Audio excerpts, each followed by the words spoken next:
నమో మహద్భ్యో ఋషిభ్యో గురుభ్యో నమః.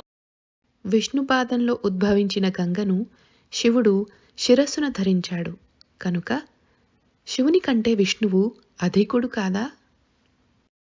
విష్ణు పాదోద్భవయైన గంగను ధరించినంత మాత్రాన శివునికి తక్కువదనం కాదు. శివుడు విష్ణువు పరస్పర ఆరాధకులు. లోకానుగ్రహం కోసం వారు చేసిన కృత్యాలివి. విష్ణుపాదం అంటే విష్ణుపదం.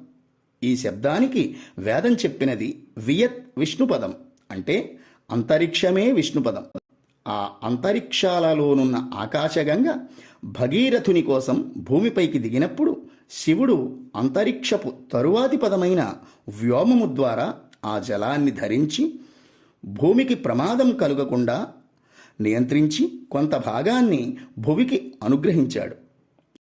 ఇవి లోకోద్ధరణ కోసం శివకేశవులు చేసినవి. దీనిని మన లోక వ్యవహారాల మాదిరి భావించి ఆ పరతత్వమూర్తుల మధ్య లేని ఎక్కువ తక్కువ గొడవలు తెచ్చిపెట్టుకోవడం ఎందుకు? సర్వం శ్రీకృష్ణ చరణారవిందార్పణమస్తు. స్వస్తి.